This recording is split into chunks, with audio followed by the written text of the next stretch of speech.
most of my career has been spent scaring people. Categorizing films is very important to understand the core themes and subject matters when putting them in a specific genre. Genres such as comedy, Who the f*** are you? action, thriller, science fiction, romance, and of course, horror. You sick f***s, you've seen one too many movies. Now, Sid, don't you blame the movies. Movies don't create psychos. Movies make psychos more creative. Horror has advanced by the years since its creation, with many famous directors exploiting the genre and differentiating it by creating dozens of subgenres and themes that have been transposed and implemented by many famous directors, even more so by auteurs. An auteur being a theoretic description of a director who has their own sense of style and attributes which can be easily identified by the audience. This could be their personal preferences or a self-reflection of their life, including directors like Alfred Hitchcock and John Carpenter. However, in this video essay we will be talking about the life and traits of one of, if not the most iconic film directors of all horror cinema, the father of cinematic horror, Wes Craven.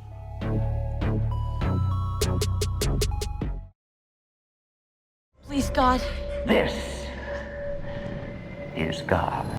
Known for his long catalogue of horror films, Wes Craven is to be considered a legendary horror filmmaker by many different publications, being a 13-time nominee and 12-time awards winner from the Academy of Science Fiction, and big name in the horror community. However, Hollywood fame came from the iconic pop culture character that was Freddy Krueger, created by Wes Craven, played by Robert Englund in A Nightmare on Elm Street. His first ever film was The Last House on the Left, created in 1972, and his most recent film being Scream 4, made in 2011. This would be Craven's last film ever, as 4 years later, Craven would tragically die due to brain cancer, leaving behind an incredible, long horror filmography that would staple him as one of the greatest horror directors of all time. Craven is obviously known for his roster of horror films, but his stroke of genius comes from the iconic characters that Wes has created, particularly the balance of fantasy and reality. Most of the time, Craven likes to have his films be completely contradicting in terms of the plot, but his characters represent quite obvious similarities. For these next couple of chapters, we'll be looking at the two film series that have really branded Wes Craven's popularity. And in this chapter, we will be talking about A Nightmare on Elm Street's Freddy Krueger and Nancy Thompson, and Scream's Ghostface Killers and Sidney Prescott. Krueger and Ghostface both obtain key differences in terms of appearance, which are extremely evident when you look at the characters. However, Krueger and Ghostface are similar in one aspect, which is their unique characterization. Craven likes creating antagonists that are extremely different to your typical rundown slasher film, with your average rundown of a horror slasher being an overpowered non-talking brute who always succeeds in killing his victims with little effort, such as Jason Voorhees or Michael Myers. But in this case, Freddy and Ghostface, despite their looks and feats, can be put into sprawls with their victims, typically showcasing a common theme of killer always tumbling down the stairs and getting smacked, and of course, their very, very loud mouth. You want one? Yeah, sure. I'll be right back. Hey, you forgot the power glove! Which differentiates them from the slashers we usually see. Nancy and Sidney are both similar characters because of their determination. Both characters are written differently and have contrasting personalities, but still obtain the similar trait of cracking the case, finding out who is the culprit behind the crime, and always being depicted as the all-powerful diva, Final Girl.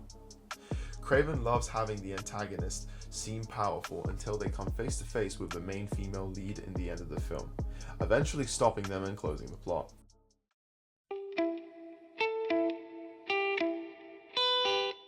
Born in a fractured yet religious household, Craven's parents split up when he was 4 years old and barely had time to understand film, as he was not allowed to watch many movies growing up.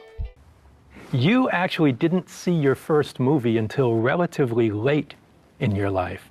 That's true. I was a senior in college.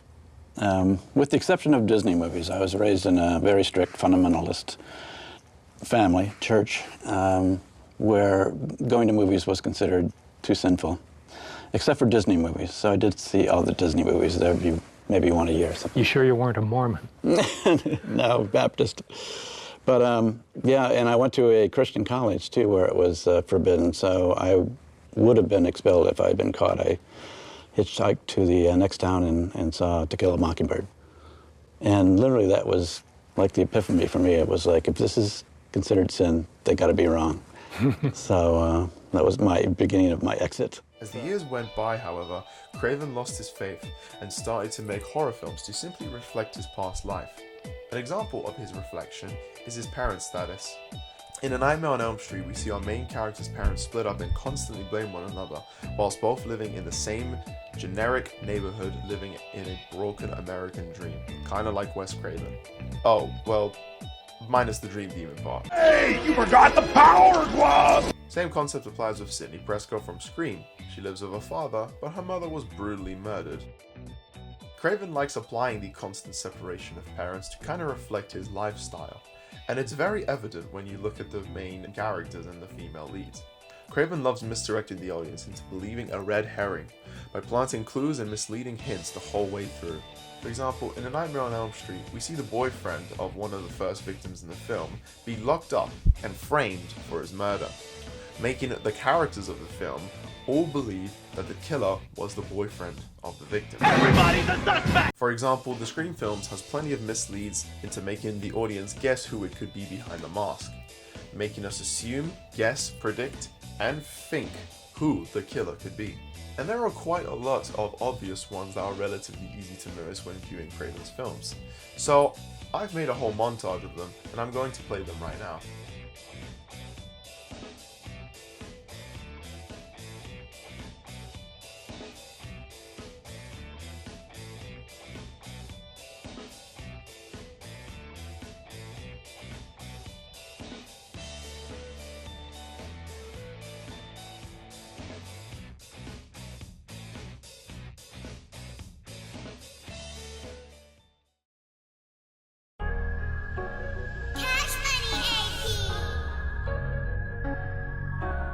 Wes Craven, unlike many considered auteurs, wrote most of his films, therefore this asks a phenomenal personal stamp to his experience in life and personal preferences.